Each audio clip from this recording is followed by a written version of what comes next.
Graças, paz, irmãos, bom dia. Daniel, capítulo 10, o livro do profeta Daniel, capítulo 10.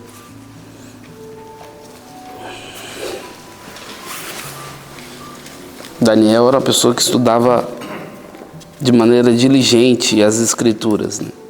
E no seu tempo ninguém teve maior revelação do que ele. Porque todas as pessoas que se debruçam em cima da palavra vai ter informação privilegiada, né? Isso é o profético, né? Deus revelar aquilo que Ele está fazendo.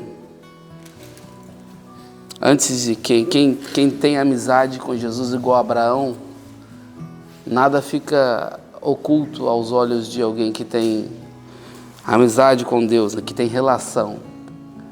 Que naquele almoço que Deus estava almoçando com Abraão lá no Velho Testamento, ele começa a caminhar e fala: não vou falar para o meu amigo o que eu vou fazer?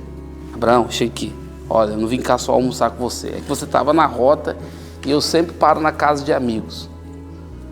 Eu estou descendo para Sodoma e Gomorra porque a maldade deles subiram e eu vou zerar ali, vou dar um delete naquela cidade. Aí Abraão começa a intercessão, porque tinha lá alguém que ele amava e começa um diálogo. Deus, quem se debruça sobre a palavra, quem ama os mandamentos, quem tem relação com Deus, nada que ele vai fazer fica sem essa pessoa ser alertada ou ter discernimento ou antecipação das coisas que ele está construindo. E isso é intimidade, porque a Bíblia fala assim que o segredo do Senhor é para os íntimos. Amar, Ele ama todos, mas só os íntimos Ele dá a conhecer seus segredos. E quem é íntimo senão aquele que conheceu as suas palavras, né? É essa a Bíblia aí. Intimidade vem de leitura, de busca diária, de conhecer os mandamentos, depois aplicar os mandamentos, e enfim, aí manifesta o quê? Conhecimento privilegiado. Tipo, lança sua rede ali que tem um peixe te esperando, ou coisas sobrenaturais para quem tem uma vida, né, de busca diária. Bom, e nesse texto aqui, Daniel capítulo 10, a partir do versículo 2, diz assim: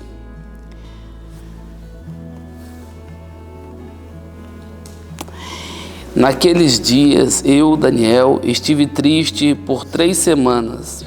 Alimento desejável não comi, nem carne, nem vinho entraram na minha boca, nem me ungi com unguento, até que se cumprisse as 3 semanas. E no dia 24 do primeiro mês, eu estava à borda do grande rio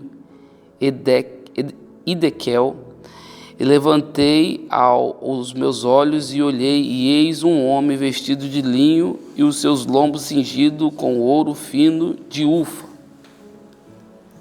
ufas. E o seu corpo era como berilo, e o seu rosto parecia um relâmpago, e os seus olhos como tocha de fogo, e os seus braços e os seus pés brilhavam como bronze polido, e a voz das suas palavras era como a voz de multidão.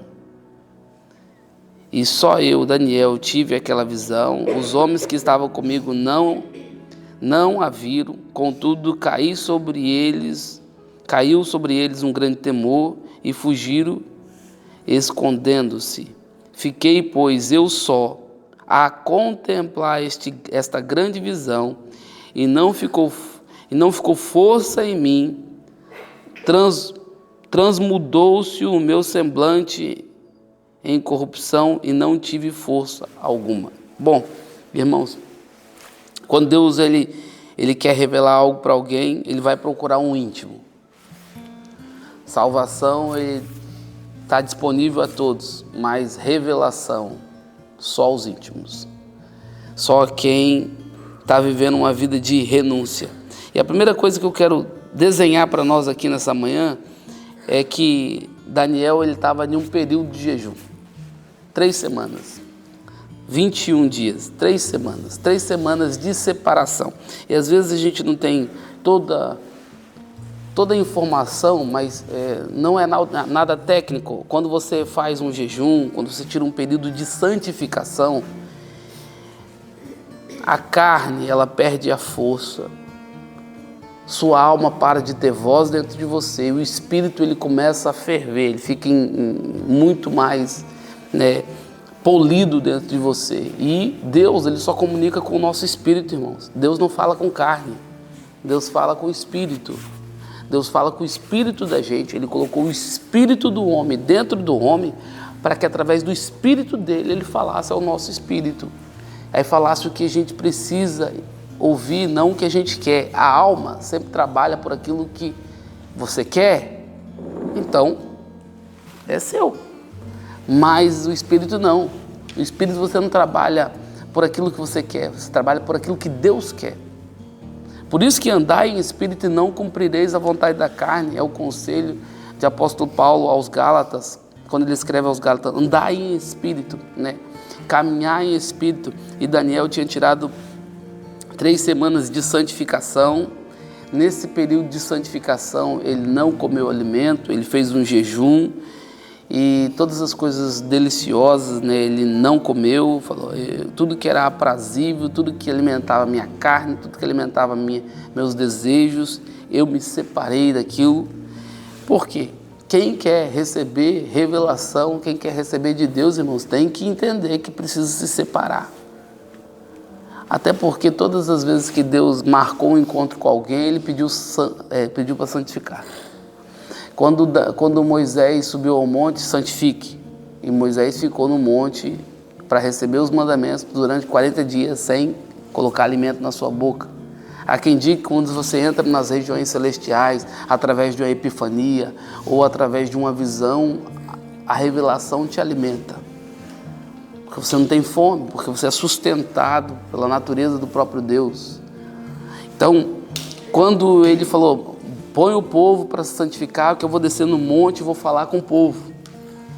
E o povo se santificou por 3 dias. Quando ele desceu no monte, e o monte se derreteu, o povo falou, Moisés, fala com Deus no nosso lugar, que a gente não quer ouvir, porque a gente tem medo. Irmãos, nunca foi a intenção de Deus usar um terceiro para falar com você. Sempre foi a intenção de Deus falar diretamente com o homem. Sempre foi a intenção de Deus falar com todos e todos poderiam ouvir, mas infelizmente não são todos que querem pagar preço de santificação e de santidade. Quando Deus ele vem, a sua santidade aniquila o pecado. Por isso que nós devemos nos santificar, nos purificar, colocar em ordem. E Daniel estava num momento de busca e ele fez um processo de santificação. Santificação significa desligar tudo que nos pode roubar a revelação da vontade de Deus e aquilo que Deus está falando. Santificação, ele fecha, ele tira a voz da alma e ele neutraliza a vontade da carne.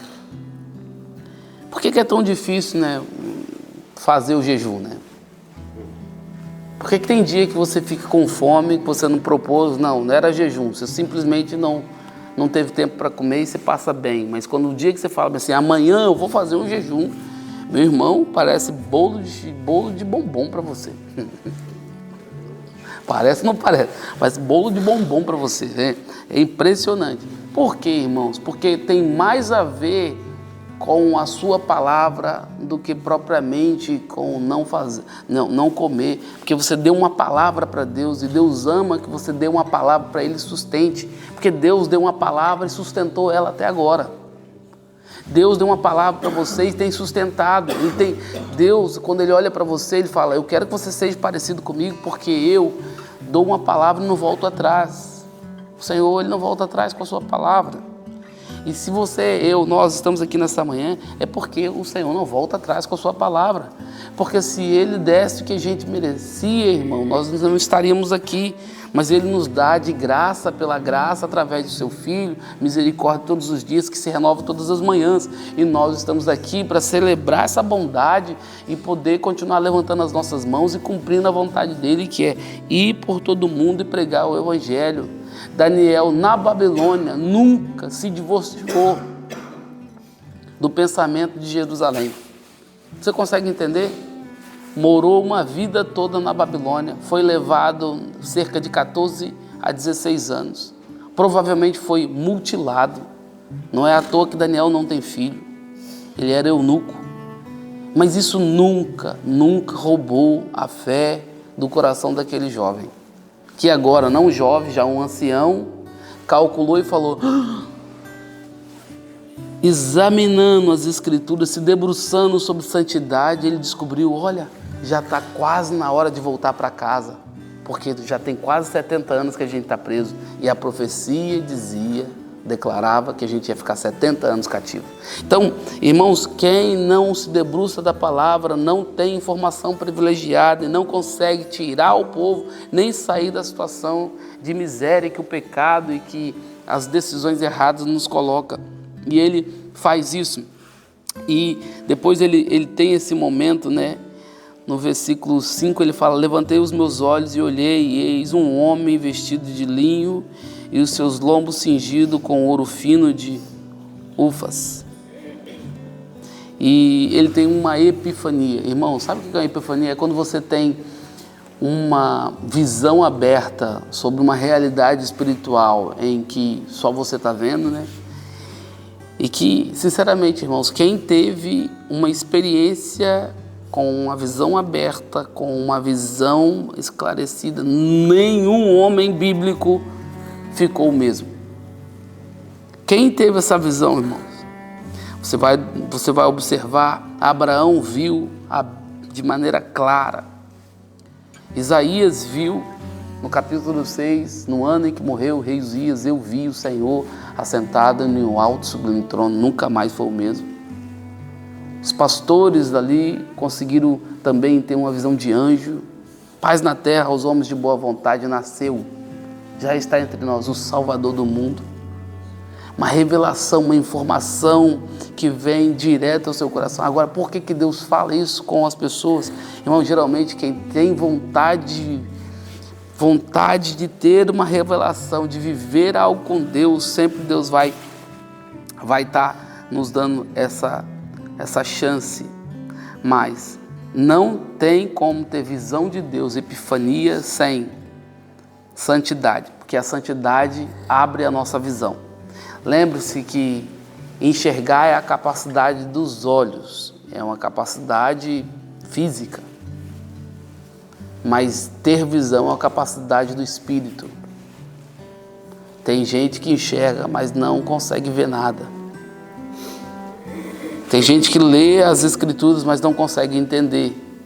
Tem gente inteligente que já leu a Bíblia muitas vezes. Juízes, por exemplo, é praticamente a disciplina de um juiz ou de um advogado, né, do direito, né, ler a Bíblia. Mas por que não há transformação? Porque, irmãos, só olhar para um lugar não quer dizer nada. Então, ter visão, santidade, por que ele se santificou? Qual era o propósito daquela santificação? Era neutralizar qualquer coisa que pudesse arrancar ele de ver o Senhor, de entender, de compreender. E aí, irmãos, quando você começa um processo de santificação, Deus começa a falar coisas pequenas que você precisa deixar. Ó, meu filho, vamos parar com isso aqui? Já deu, né? Ah, mas ontem o Senhor não me... Ontem você não era a pessoa que você é hoje. Hoje já não quero que você faça mais isso. Quando Deus ele fala para você não fazer algo, é porque Ele está planejando te dar algo a mais. Então Ele está arranjando espaço. E toda vez que tem alguma coisa ainda, ou acomodando um lugar que é para a presença de Deus, Ele começa a mandar você deixar. Deixa, tem coisas que você tem que deixar mesmo. Vai deixando. Ah, pastor, mas é lícito. Mas convém? Isso é santidade. Todas as coisas me são lícitas, mas nem tudo me convém. Depois ele fala que ele levantou os olhos e olhou e viu. Olha só, esse é o processo da epifania, irmãos. Ninguém vai ver, vai ter visão até que levante seus olhos. Levantar os olhos é para de olhar para o seu pé, para de olhar para o seu umbigo. Todas as pessoas que querem ter visão de Deus têm que parar de pensar só em si. Deus não confia nada em quem só pensa nele. Trabalha para ele, para o bem-estar dele. Não. Daniel trabalhava para o bem-estar de uma nação. A intercessão dele era tremendamente divorciada da sua própria vontade. No entanto, que ele vai orar, vai ter revelação e ele nunca vai sair da Babilônia. Mas ele nunca esteve na Babilônia. O corpo dele estava, mas o coração dele estava em Jerusalém. Não é à toa que quando você lê o livro de Daniel, você vê ele orando 3 vezes por dia, virado para Jerusalém. O coração dele sempre esteve virado para Jerusalém. Sabe o que é, irmãos? Você pode estar no pior lugar da terra, no pior lugar do mundo, se o seu coração estiver voltado para Jerusalém. E eu não falo da Jerusalém aqui no Oriente Médio, não. Eu falo para Jerusalém que vai descer do céu. Se você tiver com seus olhos e coração e intenção voltado para Jerusalém, ainda que te prendam, ainda que te maltratem, ainda que te difamem, ainda que falem mal de você, ainda que te ofendam, você sempre vai ter o coração livre. Porque, irmãos, eles podem até prender você, mas não podem prender a palavra. A palavra está livre, a palavra sempre vai estar livre. Não é à toa que o apóstolo Paulo falou assim, olha, me prenderam, mas eu preguei para toda a guarda pretoriana. Ou seja, meu irmão, quem vacilou aqui perto de mim vai ouvir o evangelho. E aí, pegaram ele, levaram diante de reis. Opa, vou pregar para um rei. Mais um cumprimento. Não tem uma pessoa que não tem medo de nada e de ninguém. Por quê? Ele levantou os olhos, ele entendeu que a mensagem era maior do que o mensageiro. Gente, a mensagem é maior do que o mensageiro e a visão é maior do que o visionário. Irmãos, o visionário morre, mas a visão fica aí viva. Quando eu partir, a visão vai continuar. Quando a outra pessoa que assumir e partir também a visão. Porque, Senhor, isso pertence a Deus. Então, levanta os olhos. Sabe por que levantar os olhos é tão importante? Porque quando os discípulos voltaram de comprar comida no dia que Jesus teve um encontro com a samaritana, eles voltaram com comida. E aí pediram ele para comer. Ele falou assim, comer pão? Uma comida eu tenho para comer que vocês não conhecem. Ia fazer a vontade daquele que me enviou. Ele ficou bravo. Por que Jesus está tão estressado se foi ele que mandou os caras entrar na cidade para comprar comida? Primeira coisa, ele mandou os 12. Por que não só um? Por que não só 2? Porque ele sabia que ia incomodar a relação dele com a mulher ali. Então mandou os caras. Aí quando os caras voltaram com comida. E ele falou assim, uma comida eu tenho para comer que vocês não sabem o que é. Aí ele fala, levantai os vossos olhos e vede que os campos estão brancos, prontos para a ceifa, mas os trabalhadores é que estão verdes. Então, os campos estão maduros, mas os trabalhadores estão verdes. E aí, a mulher que ele tinha acabado de conversar, entrou na cidade, sem reputação, sem nome. Nasceu mulher e no Oriente Médio mulher não tinha voz, não podia falar aqui ou ali. Sem isso tudo, ela entrou na cidade e trouxe cidade. Os discípulos entraram na cidade e trouxeram pão físico. Você consegue entender? Sabe por que Deus está falando, levanta os seus olhos?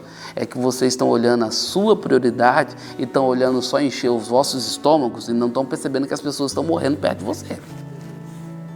As pessoas, cidades inteiras estão morrendo e vocês vêm me oferecer comida. Não, uma comida eu tenho para comer, a fazer a vontade do meu Pai. Então levanta os olhos. Daniel também entendeu isso. Ele falou, eu levantei os meus olhos. Sabe quando ele levantou os olhos? Ele olhou. Aí sim, irmãos. Levantar os olhos é uma ação. Olhar é outra ação. Porque você pode olhar e ver algumas coisas, mesmo assim ser omisso. Tem muita gente que o problema não é que não entendeu, é que não quer. Olhou, levantou os olhos, olhou, mas não quer se mover porque amou o seu descanso. E eu lembro do texto que fala de Issacar. Issacar é um jumento de ossos fortes, deitado debaixo de 2 fardos. Ele viu que o descanso era bom e ele preferiu servir debaixo de tributo. E essa profecia, né, na boca de Jacó sobre Issacar é pesada, porque Issacar tinha tudo, ossos, estrutura física, para poder levar uma carga diferente e viver uma realidade sobrenatural diferente, mas quando ela encontrou o descanso, preferiu servir debaixo de tributo, ou seja, não quis governar. Você precisa governar a sua vida, irmão. Governa sobre a carne, não é governar sobre pessoas. Tenha domínio próprio. Não deixa vício, vontades, inclinações, coceirinhas roubar você de Deus. Levanta os olhos, olha. Agora, depois que você tem os olhos colocados naquilo que Deus quer, mantenha o seu olhar nesse lugar. Coloque os seus olhos na direção certa. Olhar é colocar os olhos na direção certa. É aquele texto também que fala, olhando para Jesus, o autor e o consumador da nossa fé. Corramos pelo o prêmio da soberana vocação de Deus que está em Cristo Jesus. Olhando para Jesus. Onde está o seu olhar? Onde estão os nossos olhos, irmãos? Onde estão os nossos olhos? E depois que ele faz esse processo de levantar os olhos, de olhar, ele vê. Aqui só que acontece a epifania. Ele vê. E aí ele tem uma visão de... Não é um anjo, irmãos. Pode analisar a semelhança da descrição desse ser com aquilo que acontece lá em Apocalipse capítulo 5. Seus pés como latão reluzente. Então tem descrições que é Jesus mais uma vez aparecendo no Velho Testamento, né? Tendo aquela aparição sobrenatural, e ele tem uma visão aberta. Ele tem, irmãos, quem tem uma visão aberta? A Bíblia fala, se você quiser depois seguir, você vai ver no capítulo 10 todo, ele fica com os joelhos tremendo, ele se cai no chão, ele desmaia, e ele até finge um desmaio, ele fica quietinho ali, e não é a primeira pessoa que faz isso, tá? João também, que era amigão de Jesus, falou, mandou subir a escada, quando ele bateu na sala do trono, filhão, não, sou eu, João. E a voz é diferente, meu irmão, o rosto, o cabelo, meu Deus, o que eu estou fazendo aqui? Agora, se eu me mexer, porque temor, irmãos, quando você tem uma visão de Deus, Deus enche seu coração de temor. Irmãos, você se divorcia do pecado quando você tem uma visão aberta de Deus. Você não quer outra coisa, porque ao mesmo tempo que dá uma sensação maravilhosa, mas também dá uma sensação de temor, que parece que você encolhe diante da presença. Quem já teve uma visão de Deus, quem já teve uma epifania, quem já teve uma graça de ter uma visão aberta, sabe muito bem, irmãos, é delicioso ver o mundo espiritual, como ele é, ver as coisas que Deus está fazendo de maneira sobrenatural. Então, isso é um ponto que a gente precisa levantar os olhos, a gente precisa olhar e a gente precisa ter esse desejo de ver, eu preciso enxergar. E Daniel conseguiu isso por um único motivo: busca incansável. Irmãos, todos os dias, no mesmo lugar, fazendo a mesma coisa, não é uma frase de efeito, mas eu garanto que se você aplicar essa frase, vai ter efeito na sua vida. Eu garanto, se você todos os dias, no mesmo lugar, fazendo a mesma coisa. Daniel já estava há 70 anos, quase 70 anos, todos os dias, no mesmo lugar, fazendo a mesma coisa. Até que, de repente aconteceu na sua vida, de repente aconteceu no seu ministério, de repente, e os 70 anos, que todos os dias eu estava no mesmo lugar fazendo a mesma coisa. Na vida de Ana, na vida de Simeão, Ah, foi de repente, e os 60 anos que eu convivi no templo esperando o cumprimento da profecia na minha vida. Então, irmãos, em nome de Jesus Cristo, busca incansável. Talvez você esteja cansado fisicamente, dá um chute aí no seu cansaço e vai para os pés de Jesus. Porque no dia que você estiver mais cansado, irmãos, é o dia que Deus mais vai falar com você. O dia que você estiver mais derrotado, assim, machucado no seu corpo, é o dia que Deus vai falar: opa, essa carne está bem moída, hein? Maravilha, é assim que eu gosto. Porque aí eu falo no seu espírito, sua carne nem tem poder de se rebelar. Mas, irmãos, quando nós estamos muito bem alimentados, é quando algumas coisas começam a falar mais, né? Tipo assim, não, está tudo bem. Eu posso me dar o luxo de falar igual Davi, né? No tempo em que os reis saíam para a guerra, ele ficou no palácio. Quando acordou meio-dia, sei lá que horas, estou conjecturando, ele, cara, não tem nada para fazer. Todo mundo dando espadada e eu aqui quieto. Foi dar uma caminhada no terraço, bisgoiou. E aí, meu irmão, carne descansada, carne alimentada, é a certeza do espírito sendo derrotado. Porque eu não esqueço uma história que eu ouvi, que o cara tinha uma rinha botava luta de animal. Irmão, luta de animal não é certo, mas eu só estou dando um exemplo de uma ilustração. Que ele tinha um cão branco e um cão preto, né? Que eles colocavam para brigar e ele sempre apostava no cão certo, que ia ganhar. Aí ele falava: olha, você vai ganhar o branco. Aí acabava a luta, o branco ganhava a luta. Passava alguns meses, os cães se recuperavam, colocava outra briga: ó, vai ser o preto que vai ganhar dessa vez. Aí um amigo dele começou a perceber que, como você sabe quem vai vencer a luta, como você sabe apostar no cão certo? Aí ele falou assim: os cães são meus. No dia que eu quero que o cão branco ganhe, eu deixo o cão preto sem comer. Eu corto a fonte de alimento dele. Assim como o seu espírito se alimenta das coisas espirituais, se você cortar a fonte de alimento, irmãos, o espírito vai perder para a carne. Então, o espírito se alimenta de jejum e de santidade. Se você quer que o espírito ganhe, então, meu amigo, come menos. Vai até fazer bem para o seu corpo, eu acredito, né? Vai até fazer bem para o seu corpo. Beleza. Mas quando você quer que a carne ganhe, você... Deram uma sacudida no meu irmãozinho ali. Não, deixa o meu irmão em paz. Amém. Amém. Jesus. Então, vamos lá.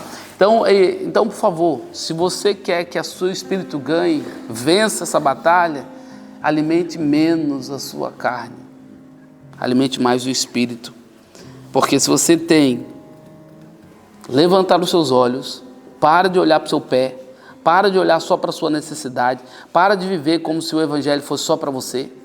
Depois, olhe na direção correta, começa a ver a prioridade do coração de Deus, e depois Deus vai te dar uma epifania e vai te dar uma missão que vai tomar o seu coração e a sua vida nunca mais vai ser a mesma, porque você vai ver Ele, irmãos, assim, de forma corpórea, de forma reveladora para você, e Ele vai mostrar para você o que Ele tem para fazer para você, e sinceramente, através de você, e a sua vida nunca mais vai ser a mesma. Eu quero orar nessa manhã para que, nesse período que a gente propôs um jejum, você tenha um pouquinho mais de compreensão de que não é rito religioso. O jejum é parte do fundamento da nossa fé. Jejum faz parte daquilo que fundamenta e segura a nossa casa durante a tempestade. Nós não temos que nos relacionar com o jejum porque a gente botando fé mais no jejum do que quem mandou. Mas o jejum com certeza cala a boca da carne e a carne perde o efeito e o poder sobre nós. Eu quero orar por isso, por santificação, por santidade. Senhor, em nome de Jesus, Pai, nós pedimos nessa manhã que o Senhor possa, Senhor, neutralizar toda a fome, todo esse desejo desenfreado, Senhor, um apetite desordenado, Pai, por coisas terrenas. Nós queremos viver sem uma fome, uma fé, uma convicção, uma esperança. Nós queremos olhar para o Senhor.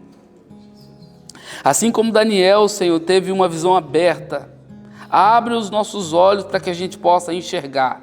Mas antes disso, nós entendemos, Pai, nós precisamos levantar os nossos olhos, parar de olhar para o nosso pé ou para o nosso umbigo. Nós precisamos olhar, Senhor, colocar os nossos olhos na direção certa, olhando para Jesus, o autor e o consumador da nossa fé. E nos dê, Senhor, depois o privilégio de ter epifania, Senhor, ter uma revelação, Pai, uma visão clara, uma visão aberta da realidade sobrenatural, Pai. Assim como teve, Senhor, João, assim como teve, Senhor, Isaías, assim como teve, Senhor, Moisés, Pai, assim como teve Abraão e tantos outros homens, Pai, tiveram, Senhor, esse privilégio de ter epifania, de ter os olhos abertos diante do Senhor. Abra os nossos olhos para que a gente possa cumprir a Tua palavra e, enfim, que nós possamos ter uma busca incansável. Não importa, Senhor, hoje, amanhã, depois, até o dia que o Senhor voltar, o Senhor vai nos encontrar no mesmo lugar, fazendo a mesma coisa, com o mesmo sentimento e o mesmo coração. Não porque nós somos bons, muito pelo contrário, porque nós somos maus. Sem o Senhor nós não estamos vivos, Senhor. Sem o Senhor nós estamos, Senhor, dando um passeio nesse planeta, um passeio nesse mundo, Pai. Mas contigo, Senhor, nós temos um propósito, Pai. E nós queremos aguçar nessa manhã um propósito, Pai, para que a gente possa pisar, Senhor, nos lugares celestiais, conduzir os nossos irmãos a essa revelação e que haja, Senhor, um avivamento, Senhor, de visão na comunidade, Pai. Nós oramos, abençoamos e declaramos no nome de Jesus. Amém. Amém.